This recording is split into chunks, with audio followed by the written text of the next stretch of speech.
and welcome to Chaotic Riff magazine. We can be found on the web at www.chaoticriff.com. My name is Jason J. Rock Houston. We're speaking to a good friend of mine, drummer Mark Scott from the band Trixter. How you doing today, Mark? Jason, good to see you, man. How you doing, baby? Yeah, good, great to hear from you. Now, I always love talking to you, Mark, as I was posting last night, because you're always so great to talk to you, just really friendly and down to earth. But we're going to be talking to you for a couple of reasons tonight, because like myself, you're a big Kiss fan, and we're going to be talking about the 45th anniversary of Kiss's Destroyer album. But before we get into that, you have a new venture you want to let the folks know about, which is American Premium Vodka. So let's talk a little bit about what that is. Oh, God bless you, pal. I got to tell you something, man. You know, when rock and roll, is just coming back, I'm going to come back with it. I'll tell you what, I got some new project, and this is going to be a lot of fun. You know, there's too much negativity in America as far as, there's too much division. The media perpetuates, our politicians encourage it, and you know what, man, that is not what America is all about. I truly believe it disgusts me to see it, that, things like a certain race has to be highlighted, a certain culture has to be perpetuated. This is ridiculous. If you want to end racism in America, then we shouldn't have highlights of anyone. We should all be together. I'm with you there. Yeah. And I believe union amongst this country is what makes it special, and people are beating that up. American Premium Vodka trumpets the fact that we are all American, and we're forgetting how great it is to be American. We could be in a third world country somewhere begging for our next scrap of food. You know how lucky we are, and we should remember how great it is. And are we perfect? No, we are not. But you know what? If we are all together, we can have directions to move forward and make this country the greatest thing you ever saw. So I think American Premium Vodka stands for that. And by the way, it's some of the best damn vodka you ever tasted. So I'm really excited here, man. Now, here's a question for you, Mark, because you're the best damn pitchman I've ever heard. So my question is this. Are you indeed the pitchman for the company, or is this your company? How? Tell us a little story about the history of this American Premium Vodka. Well, I'll tell you, I came up with the idea maybe about 5 years ago, and for some reason I sat on it. I don't know why. To be quite honest with you, I am not. But it's really not my area. I'm a rock and roll guy. I'm a music guy. Things like that. So creating the vodka, wasn't necessarily my strong suit, but I had an idea for a concept. I had an idea for this. I had a consultant, a really strong consultant, to work with me on the project, but I don't know, for some reason I shelved it. But man, more recently, the way the country has been going, it's like, I just can't even hold my tongue any longer. And I have a real passion for having fun, So you put the two together, the idea of launching a brand that I could truly believe in. Step up American. When talking about something like this, who immediately comes to my mind is Sammy Hagar. I mean, he's a master of mixing, good times and liquor. I'll agree with that 100%. He really is, man. And you know what? It's not just a pitch. It's he lives. He's the embodiment of the brand. Oh yeah, you know what I'm saying? And I think that's something that really resonated with me. More recently, I joined the American Legion as a proud son, and I got to tell you something, man. I do more and more for veterans every day, and you know what? They make a difference in America, and I think that's just like the coolest damn thing. Yeah, and here's my point in saying, asking that question about if you're a pitchman. I want to make it clear to people. Is this somebody else's company and you're helping them do the advertising? Yes, okay. I am the president of American Premium Vodka. This is my company, and I will be launching it. It looks like we're going to do an official launch. Looks like on March 15th.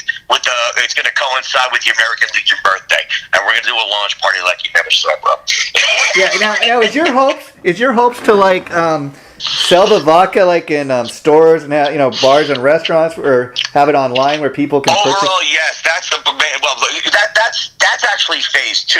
Phase 1 is to really launch a nationwide co-promotion with the American Legion, because $1 from every bottle sold will go to American Legion National, and it will be a huge fundraising campaign.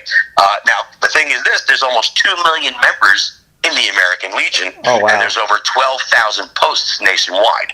So my idea is to go on the road and tour the posts, and we're going to have a launch party each goddamn one. And I got a lot of work ahead of me, man. I got a lot of work. And I like your thought about you know bringing people together. I mean, just your fan base, your music fan base alone, okay. And then you have these launch parties. I could see your fans showing up. I could see these people from American Legion, the veterans showing up. You know, two groups that don't usually kind of come together, but I mean, two kind of different worlds. But that's the cool thing about what you're trying to do here. You nailed it, buddy. You nailed it. And I think a lot of people have to really think about that. It's really expanding upon the demographic footprint of who maybe Trixter has captured in the past, but reaching past those barriers, reaching people that have not, maybe haven't heard of Trixter, maybe never been to a show, maybe don't know what's going on. But now we're, at least in the efforts that I'm doing, we're reaching new people that really don't have great familiarity with the band. And now I'm gonna, we're starting to really, we're starting to have some fun. Now, I'm assuming that. You said you kind of put this on hold for a while. Then I'm assuming that you kind of picked up the idea again because of being all the downtime with COVID and stuff. Because like when you put out the last "Give It to Me Good" single, you're telling me you wanted to launch that and you're hoping to get an album and do some live shows, but you've kind of been held back from being able to do that. So kind of had a lot of downtime, I'd imagine, right? Yeah, that's part of it. But you know what it really is, pal? And I'm going to try to put this as honestly as I can. When you go into a new venture, something like this, it takes work. And to be quite honest with you, it's a complete pain in the ass. So I'm not exactly a spring chicken anymore. No. And you know how many times I actually dug deep and actually did something? There was a lot, did the restaurant thing, did marketing, did all kinds of stuff, and even with the band. And, honestly, I think I'm a true believer the band could have done so much more than what we've done. But, regardless, I think there was a level of disappointment in my mind about everything. And, like, how many times do I have to dig deep to make something happen? But I'll tell you what, this one was worth it. And having the association with the Legion and launching a nationwide campaign in support of veterans and veterans charities, that's and bringing America back together. Dude, I may not be Moses and the Red Sea, but I'll tell you what, you give me a puddle, I'm going to separate that son of a bitch. Yeah. And we're going to bring people back together. And I think that's really ultimately what was the final straw that broke the camel's back on me actually wanting to do something again. The cause is worth it, man. Yeah. It's freaking worth it. And I can't tell you how happy I am when people start to see the art, they see the bottle, they taste the vodka, and they see the commercial. When they see the videos, they're going to see it on Facebook, Instagram, on television. They're going to hear it on radio. It's a very strong campaign, and I'm excited.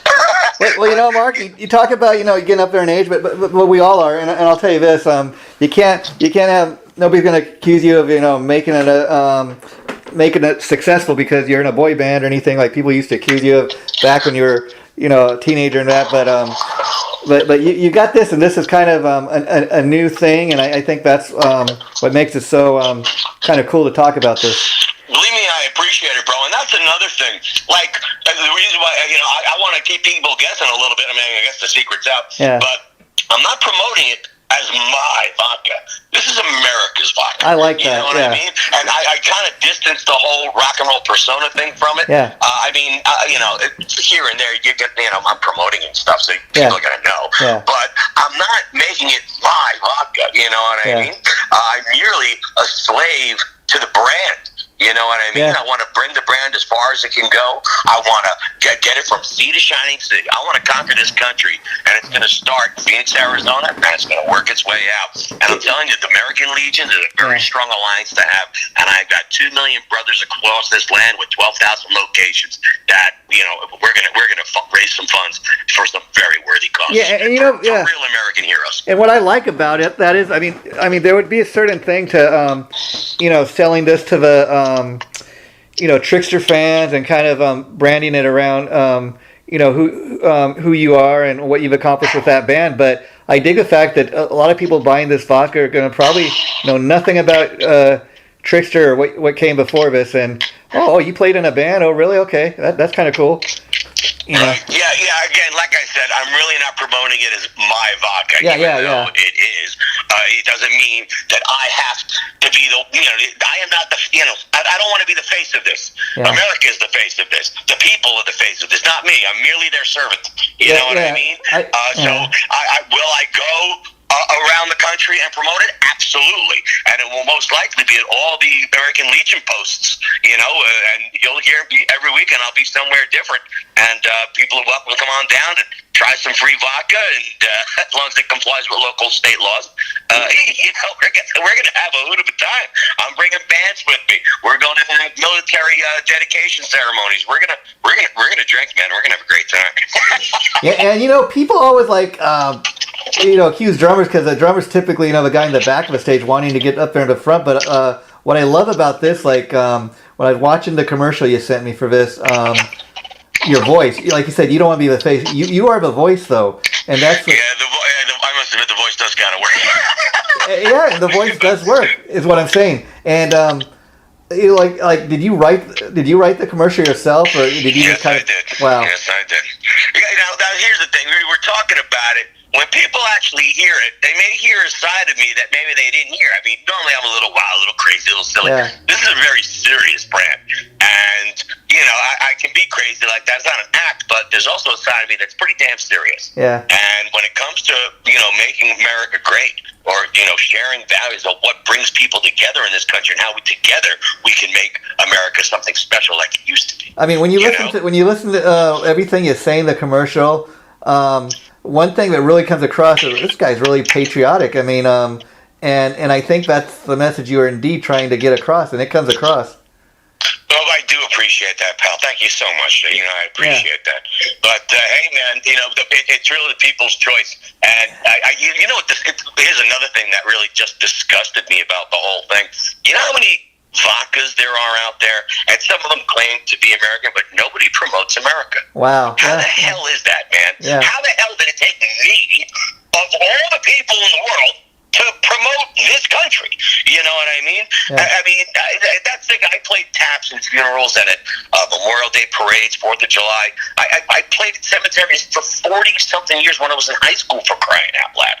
So I've been supporting veterans, supporting people that veterans of foreign wars for a long, long time. Well, yeah. And now I'm just trying to really kick it into gear. You know what I mean? These are the people that fought for our freedom, that made this country really what it is, and they get taken for granted, and they get shoved aside, and people thumb their nose. And a lot of times you may be politically adverse to a campaign or a conflict somewhere, and I can understand that. But you know what? Our soldiers don't get that choice. When the commander-in-chief says go, they don't question it. They go.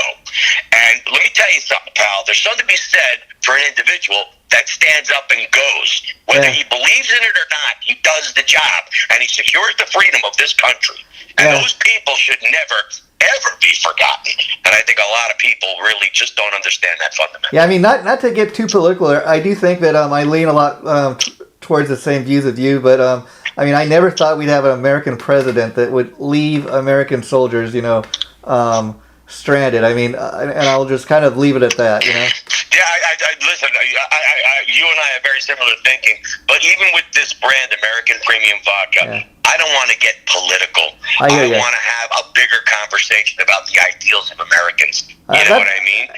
I think that's the right, that's the right attitude, because then nobody can really accuse you. I mean, they can accuse you, but nobody can really accuse you of, he's a troublemaker, he's a whatever. Yeah. Dude, let me tell you something. This is not a brand for Republicans. This is not a brand for Democrats. This is a brand for American people.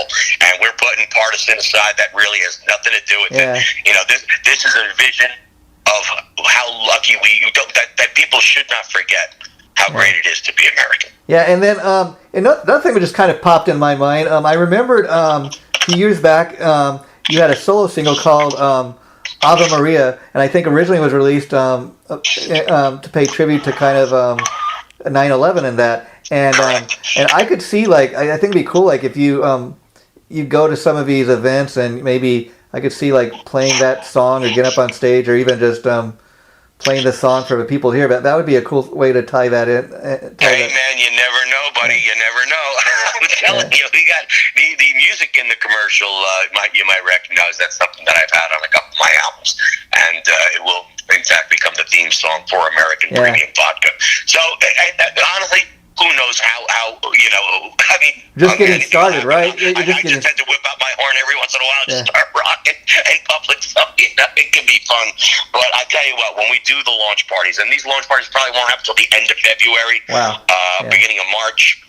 So realistically, but I'm telling you, it's going to be a party, man. I want to have fun. If we're not having fun, it ain't worth crap. A couple more questions regarding vodka. Now, did you come up with I'm assuming, the recipe yourself? Talk a little bit about what that process was like. It took some time. Let me tell you something. I had to go to a number of distilleries, most notably a really good one out in Idaho. I made some friends out there, and I found, let me tell you, I found arguably the best damn vodka made in America. Wow. And I'm telling you what, man, there's some real good stuff. And the idea that I can, get that vodka and bottle it locally here in Scottsdale, Arizona, it's a beautiful damn thing. So, it's going to take some time, and I want to release it the right way. And I really think the right way to do it is on March 15th to coincide with the American Legion birthday. They're going to be 103 years old. Oh, wow, that's cool. This is going to be big.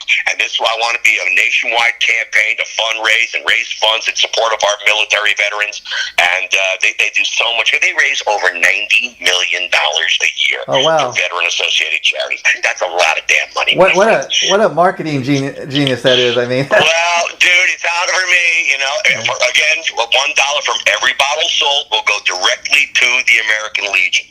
And that will support all the veteran-associated charities that they do under their portfolio. I don't choose them. They do. And you know what? I believe in the American Legion 100%. They've been around for 103 years. A legitimate, ratified by Congress, legitimate organization that truly has great nationwide support, and they are above reproach. It's not like some gimmicky, 501c3 kind of thing. So, and you said, they could not have the it could not have a higher rate of credibility. So I am honored to be a part of what they do. Yeah, and when this is launched next year, as far as only like 3.5 months away to tell you the truth. As far as producing this stuff, is it all going to be in house? Like you're gonna create the box of vodka and all that all yourself, or do you have a company doing it for you? It's already done, man. It's already done. I'm kind of waiting. The biggest problem right now, and this is a big problem in America, I have problem getting bottles on time, making my labels happen on time because there's a glue shortage. Can you believe this? You see what I'm saying? Yeah. So when I tell you that, like, bringing a brand to life is a complete pain in the ass. Oh, I bet. Really, I'm being honest with you when I tell you it's a pain in the ass. Now, when it's all done, I'm going to have a lot of fun. But I worked with a consulting company, Ignite Beverages. They helped me with the label concept, the branding, the messaging. Really great. And also helped me select vodka, you know what I mean? Because I personally am a vodka fan. And I certainly did not want to have something that was just cheap. You know what I mean? I wanted to have a good quality product representative of the name American. And that to me was very, very important. I'm assuming it's gluten-free. Wow. And dude, it is clean. It is beautiful. And when I don't know if people drink it straight or not. You try drinking it straight next to your favorite vodka. I'm telling you what.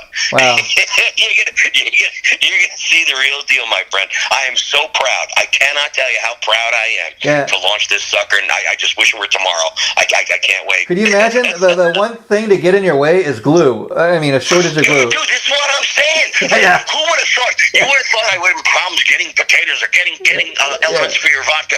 No, it's the glue for the labels. I'm like, really? That's my problem, And then we're worrying about glass and for bottles, and oh my God, I have to wait 4 months. It's like, what are you talking about? Come on, it's like the problems we have today. I wish to God I did it 5 years ago. Probably would have been so much easier. Oh yeah. I swear to God. And now, even stuff with the ports that are going on from coast to coast, even trying to get imported, so you can't even get imported. So I keep it all in America. Thank God. It's an American product. Another thing I was just kind of popped in my mind that you could do with this. Have you ever thought about once you launch this, like having tastings at the different launch events, or Like, well, that's the idea. I mean, I'll be honest with you, I want to give out free samples at every launch. Yeah. Oh, yeah. So I want to go on tour to all the posts in the American Legion. There's 12,000 posts. Between you and me, I'm not going to get to all of them. No. But I want to get to the good ones. And, talking about social media and stuff, what you could do with this, I could see, like, people would love to, like, have you, like, videotape, like, the process of making a bottle of vodka, or what goes into that, Well, hey, man, maybe I'll do a Facebook Live event or something like that. Yeah, there you go. Go through the whole process. It'd be kind of cool, right? Yeah, there you go. And, what I dig about this, Mark, is, if you have to take a break from the music business, you're not just sitting around doing nothing. You're like, well, life goes on, and I've found something else to keep me busy in the meantime. I think that's really it, pal. And I think that holds true for anybody. Yeah. I don't care if you want to knit sweaters or you want to, make Christmas ornaments gotta or do make something. vodka. You got to have a passion for what you do. Yeah. And I think particularly after Trixter, which I love so much, and, you think, what could top that, or what would hold my interest? Yeah. I could do anything.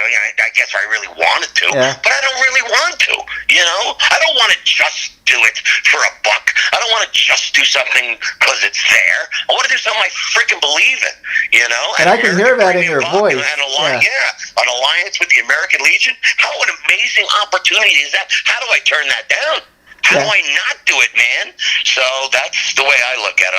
I'm getting charged, bro. And I can hear really that. Exciting. I can hear that in your voice, enthusiasm. Yeah, and honestly, the only stinky part, I gotta wait till March, man. well, we're talking about now, so people now. When do you plan to launch the commercials? Because like you sent me. I tell you, that one, the one I sent you, is just hot off the presses, and it's ready to go, as you can see. Yeah. So I'll be honest, if I released it now, it's way over promotion. You don't want people to. You don't want to start a buzz on people and not have product available. So I'm going to sit on it probably to the end of February, and believe me, I want to do it sooner, but I got to wait for the American Legion's birthday, brother. Well, too, if you're gonna do it, let's roll it out right. Don't be in a rush. Exactly correct. Exactly. We may have a little, I don't even know what to call it, but like a VIP thing prior or something, or a special friends thing. But realistically, we should not really launch it until it coincides with the American Legion birthday. That is the idea. Make the birthday of the American Legion something very special, and we will dedicate this brand to them. And I think that is the ultimate. You know what? We could do it, and then we can do it the right way. Guess what? I want to do it the right way. Because why do it? Why do it? I want to have a New Year's Eve party, go freaking crazy, but I can't. I gotta hold on, man. I'm one of those guys. I remember the guys in the band used to bust my horns every time we had a new song done, and we're like, dude, we gotta keep a lid on it. Don't show anybody. And they look at me and go, Gus, don't play it for anybody, because they knew that I get all excited about it, but I have to show everybody. You know what I mean? So now I have to restrain myself, and I really don't want to. I shouldn't be talking to you about it right now, Jason. Well, why? Yeah. But screw it, man. I mean, here's what's going on. I'm not really letting all the cats out of the bag. Okay. But I give little hints here and there on social media, but the full blown out campaign will not happen probably until late February, quite frankly. Well, yeah, I think it gives people a little something to get excited about. That's the whole idea. And we'll drop little teases here and there, but man, when they see that commercial I sent you, I mean, I think when people start seeing that, they're not going to be ready for it, man. Oh yeah. Now, last question regarding this, and we can talk about it next year once you launch it. But any chance that you might do create a song of some type to go with this to promote it? You know what? Sky's the limit, my friend. And Lord knows, particularly for fundraising things, I'd say it's certainly a possibility. For something, a tribute to our veteran heroes, I would say it's most likely a yes. Yeah, and then I'll ask this. I don't assume you've had any contact with any of the Trixter guys since we last talked. Well, I saw Pete last week. How is he? He's out here in Arizona with me. We hang out all the time. Oh, cool. But, as a matter of fact, I'm supposed to see him tomorrow. Oh, wow. Thank you for reminding me. Yeah. He's got a thing, and we're going to be hanging out, so it's kind of funny. But otherwise, the other guys, I'm sorry to say, no, I have not. That's too bad. Maybe one day, but I will tell you this. I don't know if you had a chance. I interviewed PJ when his solo album came out last year, and it's a pretty good interview. And I happened to ask, hey, have you heard Mark's version of "Give It to Me Good"? And his comment was some of the like this. He said, well, let's just say I haven't heard it, but I'm aware of it. it is. Yeah.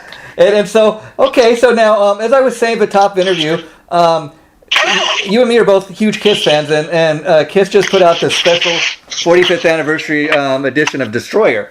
I don't know if you had a chance to check it out, but what did you think of Destroyer when it came out back in 1976?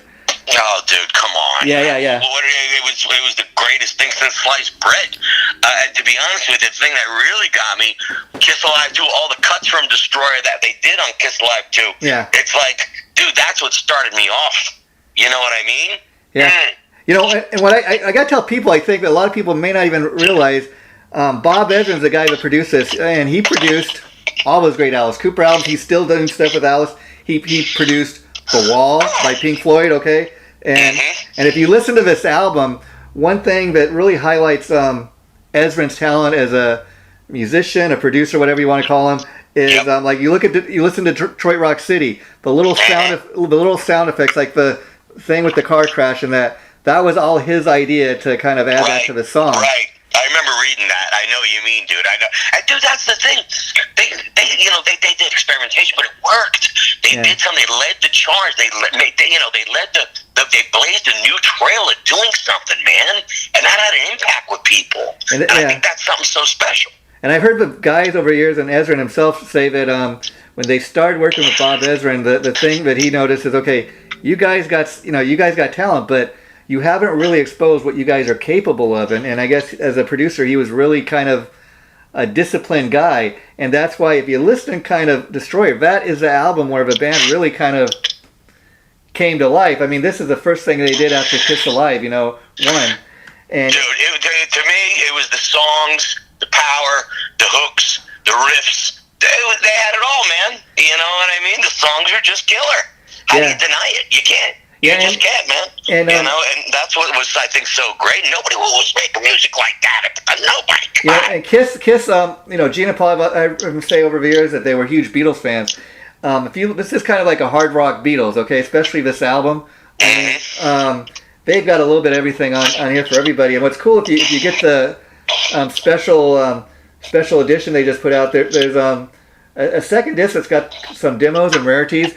There's an original demo for God of Thunder. Now, I don't know if you've heard God of Thunder with Paul Stanley doing the vocals. I don't think so. No, I didn't know this. Yeah, so that's a cool reason to get this. I got this on Amazon for like $16.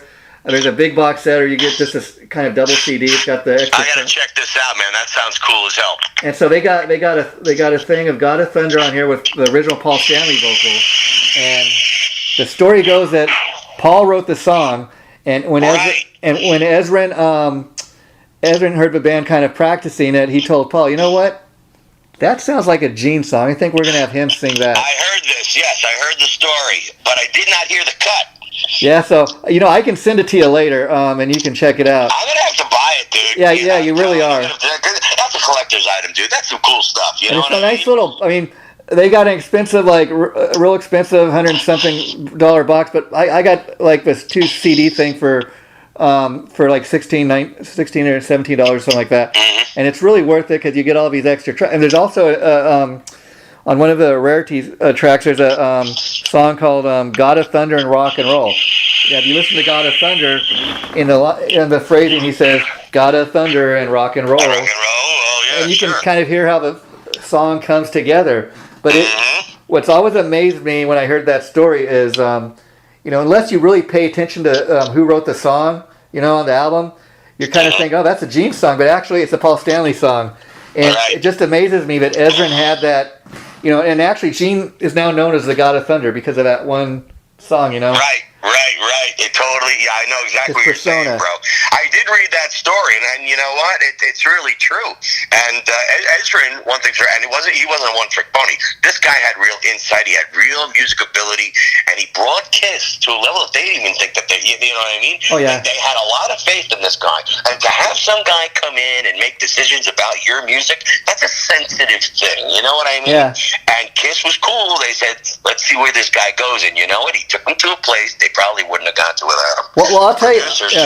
I'll tell you, Mark. The thing that really kind of, made me recently kind of discover what a great producer this guy is Alice Cooper's "Love It to Death" album. I don't know if you've ever heard that. That's I can't say I'm not familiar with the album. No, probably a couple of songs off it. Like 18. Oh, sure. Of course. Is it My Body? Okay, that was the very first Alice Cooper album that Bob Ezrin produced. And I'm bringing this up because that album turns 50 years old. Okay. Is that correct? Can you imagine that? And if you listen to the first two Alice Cooper albums, which a lot of people probably aren't that familiar with, like Pretty's for You and I forget what the other one. Huh? Those first two albums, they don't even sound like the Alice Cooper band. They sound more like a psychedelic band. And you can see on Love It to Death, if you go and listen to that later, Ezrin stamped his magic all over that album, and that is where the Alice Cooper band got their sound. And everything changed after that. Yeah, I know what you mean. And he's the guy, like I said, that in 1980 produced The Wall. And you can kind of compare The Wall to Kiss Destroy because they don't really sound anything alike, but both albums they got all these neat little sound effects that he just puts in the music. Yep, it's the flavor, man. It's the flavor. I know what you're saying. Believe me, I'm right there with you, brother. Yeah. And then, I mean, dude, I just remember the time when it came out, and when you listen to those songs and you held that vinyl in your hand, it's like, wow, it brought you somewhere, man. And I mean, it's funny you say that because I remember back in the day. I mean, I'm an old school guy like you, Mark. I still get physical CDs. I mean, I like to hold them in my hand. As we're talking, I got the New Destroyer in my hand. I'm looking as I'm talking to you, and I just love the artwork, the album cover. I remember seeing that for the first time. I'm like, man, these guys look like superheroes. This out of this world. And then you look at the album cover, it almost looks like these guys are taking over. It's like I remember seeing for the first time, what the hell is this? I got to get that. Not before I even heard a lick of music, That's funny. And so talk about when you saw Kiss, for the very first time, because besides falling in love with the music, image-wise, what did you think? Dude, come on. Yeah. It's funny. I went to a private school as a kid. My parents didn't want me getting into rock and roll and stuff like that. So the first time I saw, I might have seen a couple of commercials on TV for the Dolls or something like that. Yeah. But the first time I really saw Kiss was the Kiss Alive 2 double fold open vinyl record album. Yeah. And it had that picture of them on stage up on the risers with flames and all that. I was like, what the hell is this? And my buddy put on Calling Dr. Love, and it was over right there. When I heard that cowbell with the riff and then the snare comes blasting in, I was like, holy crap. It's like, this is what I'm talking about. What the hell is this? Show me more, show me more. So that really was a big awakening for me that I was completely unfamiliar with. And my buddy had an older sister who had the record, and he would take it and bring it into his room and say, check this out, dude. I'm like, whoa. Yeah, it's amazing that Bob Ezrin, like I said, it's the first thing he did with Kiss, and that he's got that connection to Alice Cooper because I heard Paul Stanley over the years tell the story that when they first got together, all four guys went to an Alice Cooper show together, and before they did anything with Bob Ezrin, they went to see Alice Cooper's band, and they had the idea that, you know what? This guy is really great at what he does, really theatrical, but something's missing. He goes, instead of just having one guy in the band get made up, let's have everybody kind of create their own persona and get made up. They took it really over the top. Hey, man, if you're going to do it. Yeah. That's the way I look. Dude, you got to admire their style. Look what they did. Look at their stage show. And particularly at that point in time, who the hell else came close to doing anything like that? That was why I admired Kiss so much. They had the balls to say, we're going to show you something you've never seen before. And we're going to do it in a way that no one's ever done. It's like, yeah, dude. Lights off bombs on stage and fire and all that stuff. I mean, come on, man. It's the greatest thing in the world. It's why Gene breathed fire. Yeah, and they really did because, you make the point that it's so over the top. I mean, I've heard Gene and Peter say over the years, too, that they were first toying with the makeup. They're trying to create a look. And he said, we kind of looked something like the New York Dolls at first, but it wasn't in our case, it wasn't really a good look. We looked kind of more like guys in drag, and that wasn't working for us. And then, even if you look on the first album, Paul Stanley has that bandit kind of style makeup. Yeah, they weren't totally refined yet. And it was a work in progress. Yeah, the interesting thing is, like when Kiss reunited and all the original guys come back and they put the makeup, that was a big thing. But like back in 1972 when they're getting signed, the record company's telling them and everybody, you guys really got something great. You got a great sound, but you really have to wear the makeup. And now that's the thing they're known for. Hell yeah. That's the gimmick, you know, that everybody Hell wants. yeah. And so, Absolutely. It's crazy, man. It's awesome. so they're true visionaries, you know, and like you said, they took it to the extreme. Like, it was more than just putting on a great rock show.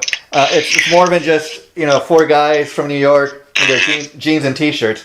Dude, here's the best part. Yeah. They've been doing it for like 50 freaking years. Yeah, and I mean, and they're finally going on their farewell tour. And what I laugh about when I hear Gene and Paul talk about, well, you know, we may be at the end of our career, but Kiss will go on. We're going to find our own replacements. I would like to see if that happens or not. Let me tell you, so I love the idea. Yeah. I love the idea. And nobody ever thought about that. Kiss is one band I could see kind of getting away with it, you know? Yeah, they probably could license it.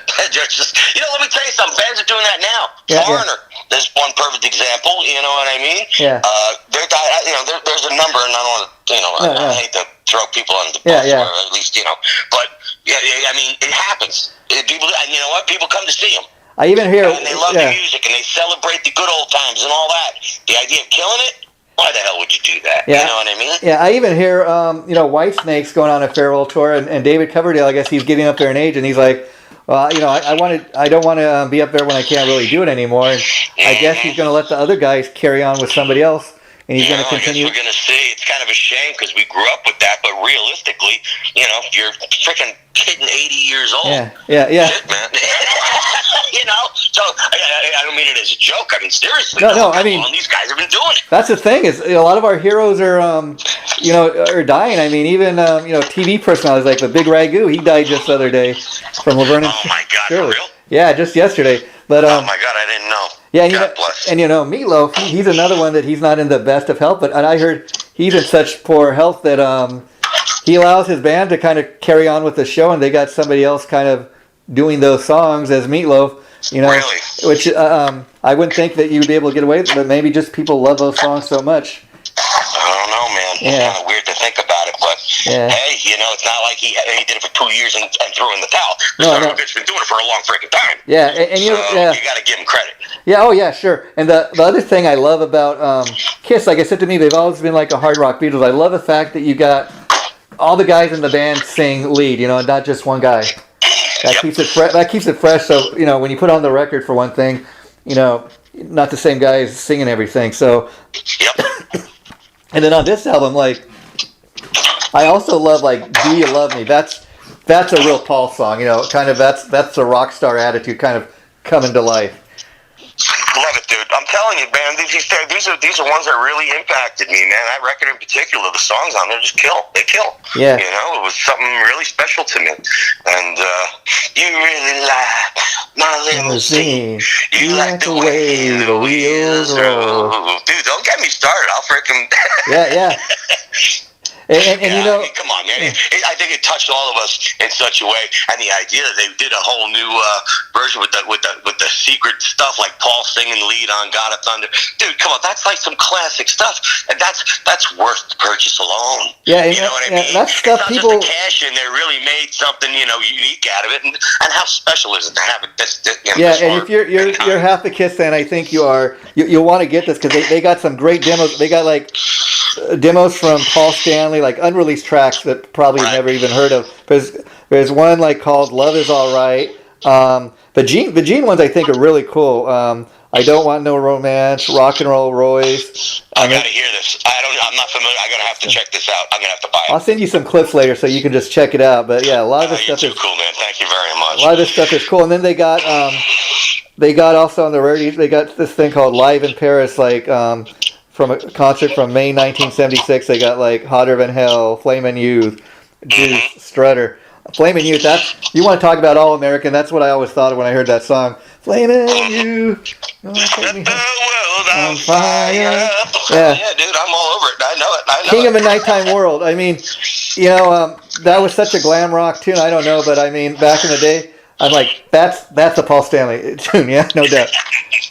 And then Beth, I mean, Beth is a classic now, but what did you think when you heard it? Because, I mean, I've heard the guys talk about when they were making it, they were kind of, Ezrin had to lock Paul and Gene out of the studio because supposedly they were laughing at Peter doing his thing. And, you know, dude, believe me when I tell you, I get it, but, yeah. Man, come on, power ballad? good. Which is the song that and one of the greatest number one hits Kiss ever had. Guess what? Beth, have a nice day. Oh yeah, but this is the thing. I mean, the next point I was trying to make is Kiss was a little ahead of their time because, I mean, power ballads didn't really get big in that until like the 80s. I mean, but Beth was one of the first ones, and then Gene and Paul, I was hearing them talk about, well, yeah, Beth was a big hit, but I Was Made for Loving You sold more copies. I don't know. yeah, but I have no comment there, but hey, man, that song, if they wanted to push it, they could make it even a bigger song than it was. I think it had a bad taste in their mouth even now. Look, I don't know, but all I can say, come on, there's no denying a great song, and Beth is a great song. Yeah, but that's what's funny is you hear these stories about how those two guys, the two frontmen in the band, they were so against doing that track, and it became such a big hit, so much to the point that a lot of people may not even realize that Beth was originally the B-side of Detroit Rock City. Detroit Rock City was released as a single, but a DJ started playing it and became a huge hit everywhere across all 50 states, and they turned that record over, and that became the big hit. Is that crazy, huh? Yeah. And in fact, it's funny, I hear Paul and Gene talk about this, and it's kind of funny because it's true some of what they say, that they say, well, I don't know if Peter Criss is really a songwriter, because all the Kiss songs that he ever did was written with this guy, Stan Pendridge. And they're like, and then Ezrin with Beth, he kind of did his magic. But again, that's another thing. So Bob Ezrin, he's listed as a songwriter on there. He's a producer. He plays the piano. See, that's a lot of people don't even realize. Ezrin's much more than a producer. He's musically inclined, way, absolutely. And so they said originally it was called, this song he wrote about his first wife, Beck. It was Beck, short for Becky or something. And they changed it to Beth because Gene Simmons was telling him, "Hey, Peter, they're gonna think you're writing about Jeff Beck or something." Crazy, man, crazy. I'm telling you what. And again, I can't tell you how much I appreciate you having me on. Yeah, it's always fun to talk to you. The torch for rock and roll, my brother, and bringing back Kiss, to bring back memories of what really started me off. Records like Destroyer. That's like so freaking huge, dude. Oh yeah. I mean, I that's one thing that you and me have that connection. Our love of music and our love of Kiss for one thing. And we've talked about this before, but I mean, from your perspective, it's got to be cool that being a Kiss fan, and then your band actually got to open with them and tour on them when they were at the actual show where they recorded Kiss Alive 3 back in '93. Dude, I sat in the truck with Eddie Kramer, listening to Kiss play as they were cutting the tracks for the record. That was probably the craziest wow moment. Like, I couldn't even believe I was sitting there, because it was Kiss Alive 2 that made me what I am today. And to be sitting there and watch the recording of Kiss Alive 3, that was just fucking crazy. I mean, it was completely insane. I couldn't wrap my head around it. We were there for sound check. We were there when they set up the remote recording truck. I was in the truck when they were cutting the tracks for the show, when they were playing the show.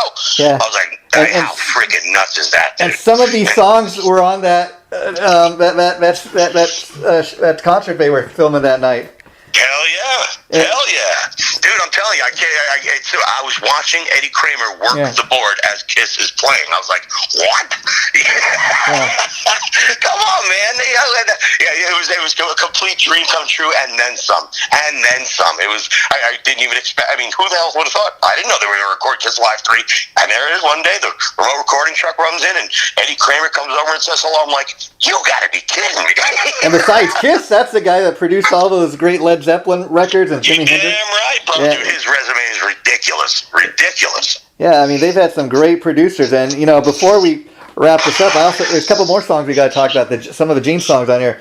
Great Expectations. That's a really kind of cool, different song for Gene. But I've heard a demo version. I'm gonna see if I can find it later and send it to you just to check out. There's a demo version of the song where he changed up the lyrics a little bit, where he says, you wish Paul was one singing the song. You see like what Ace's fingers can do. You wish he was doing it to you.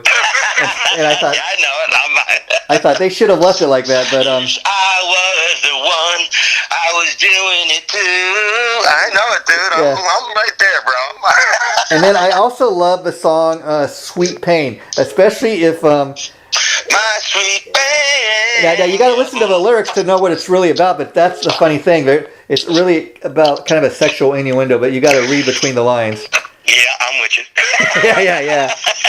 And that's one thing I love about Gene as a songwriter is because even like something like Calling Dr. Love, I talked to him. I heard him talk about in an interview he did about that's a song he wrote actually writing watching a Three Stooges movie, and he says like they were calling Dr. Fine, calling Dr. Howard, and he's like, hey, he just got the idea for Calling Dr. Love. I mean, is that funny? It's so funny. And if you listen to both Paul and Gene, they write songs like different ways. Like Gene typically comes up with the title, and they create the song based around the title. But a lot of my stuff, like Gene was my favorite member of the band, but I loved me too. I loved everybody, you know what I mean? And even when they said when they were launching the band, who wants to breathe fire?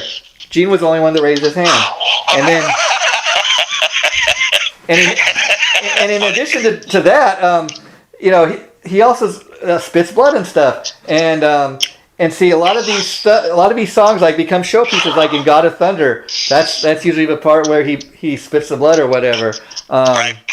And then he breathes fire, and it's just the coolest thing. And they're like, don't do this at home. But there's a couple times where his hair actually caught on fire. And they had to put it out. I heard about that. And then people were clapping, and it's like, hey, the guy almost got killed, but yeah, you want more? Yeah. All in the name of rock and roll, right? Dude, I've seen him do it numerous times at very close proximity, and dude, let me tell you something. It's a spectacle. He's doing it better than ever, even now. It's just crazy, man. Now when you toured, when you got to open for Kiss, did you get to know him at all, or really hang out? Yeah, dude, I got to tell you, me and Gene happened to really hit it off. We had dinner maybe 3 times a week, sit and talk. I got to tell you, I don't know what it was, but we clicked, and we every night after the show, he'd come around in his bathrobe, and we'd be, checking out the chicks backstage. Yeah, that's what people say. They say, Gene's got a reputation, but he's really a nice guy, He's, all kidding aside, he's a super, super nice fella. He really is. And yeah, he puts it on, and it's funny. Here's a classic moment. We'd be hanging out, and someone would yell, "Gene, you're my idol," and he would go, "That's my job." And so it's kind of like he does it tongue in cheek to a degree, but he also knows his place, and he lives it up, he plays it up, and it's hysterical. But he doesn't do it like a jerk. He does it like entertainment, man, and he knows the gig better than anybody, But yeah, I mean, honestly, I'm not the pitbull on the guy's ass, and he was super cool with me, brother, and he was really, really nice, and he knew that I really look up to him, and it was a dream come true to tour with Kiss. And man, I'll never forget, or never, I can't ever repay someone for having the stars aligned right to have us open for them. It was a total dream come true. I bet spending time with Gene in particular was something I'll treasure forever. I bet. And did you get to know Eric Singer, hang out with him at all? Yeah. Me and Eric hung a bunch. Actually, Eric, I played. I did the drums for soundcheck a couple times because Eric wanted to hear the drums out in the house. Oh, wow! How cool is that? So the first thing I did a boom boom ba boom bum ba ba boom ba.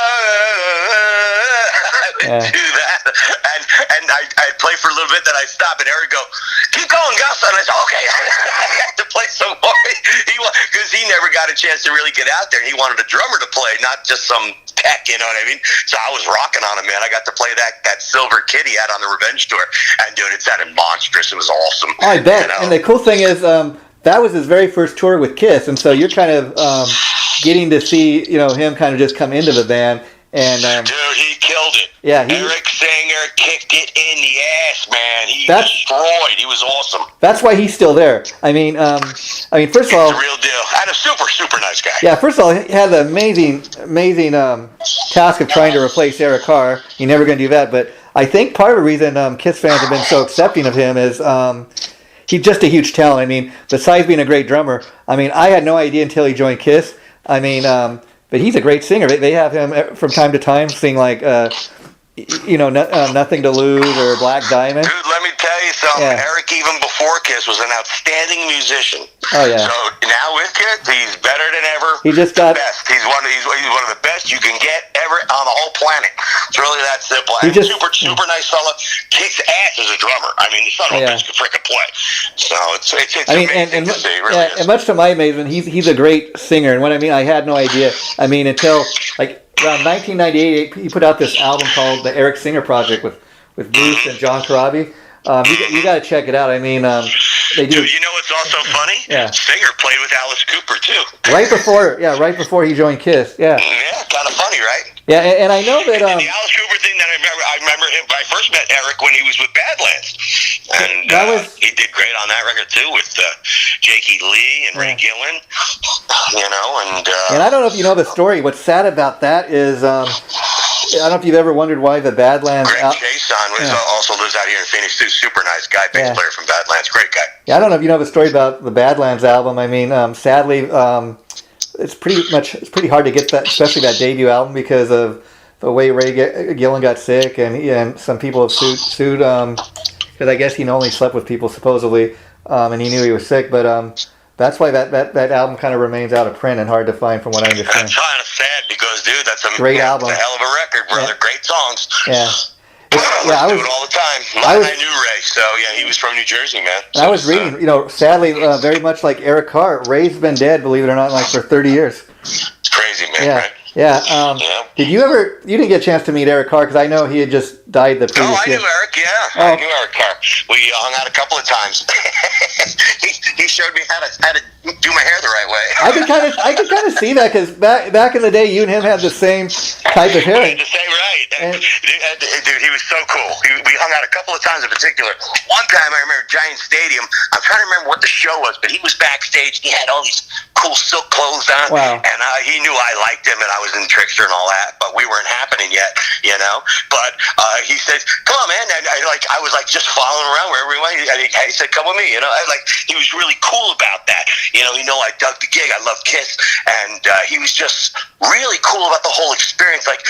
Here's some kid that digs what I do, and he wasn't like, "Hey, get lost, kid." He was like, "Come on, let's go." And we hung out for hours. He was so nice to me, and I remember he used to carry around this little hair pick and a spray bottle, and I said, "How do you get your hair like that?" He goes, "Spray, man, spray." So he teased it up and spray it, and I said, "I don't need that. Mine stays by itself." He says, "You're a lucky son of a bitch."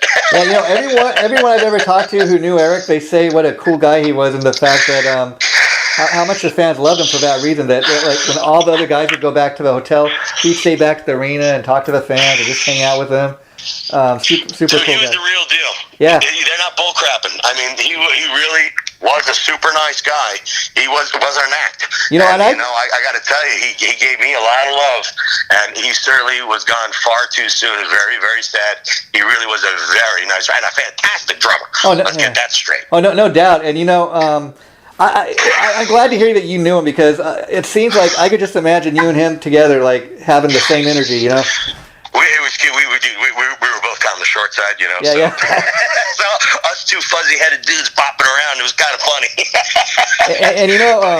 was really cool, man. He was super, super cool, and it was an honor to meet him. I hung out with him twice. Wow. But the first time I think it was at Giant Stadium. I'm trying to remember it might have been Bon Jovi. Okay. Back then we were just and we just were pals. And he told me we'll call us. Come on, Gus.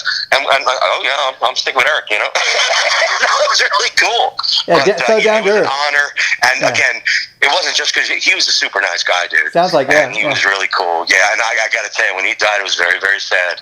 And I'm with you. More recently, his sister sent me a pair of his sticks, and how cool I got to tell you, my friend Kat, and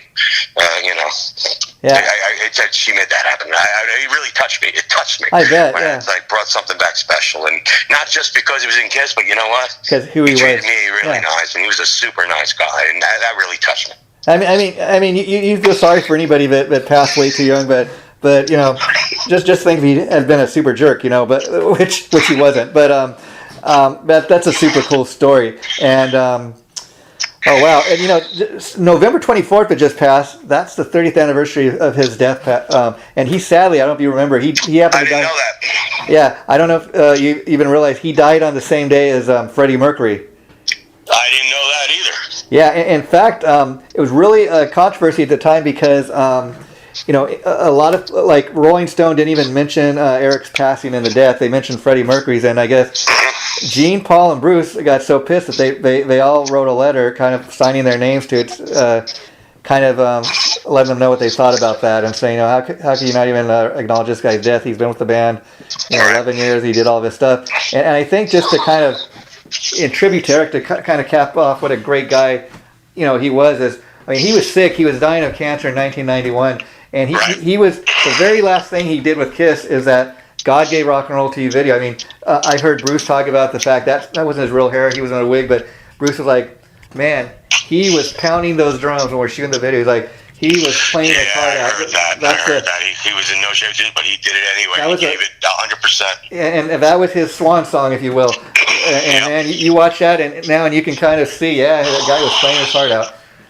God bless the man. He was a real star, a real rock star, and man, but a super cat, and certainly taken from us much too soon. And so I got to ask obviously about Eric Carr and Eric Singer. I'm assuming that Peter Criss was I think we talked about this, huge influence on you as a drummer as well.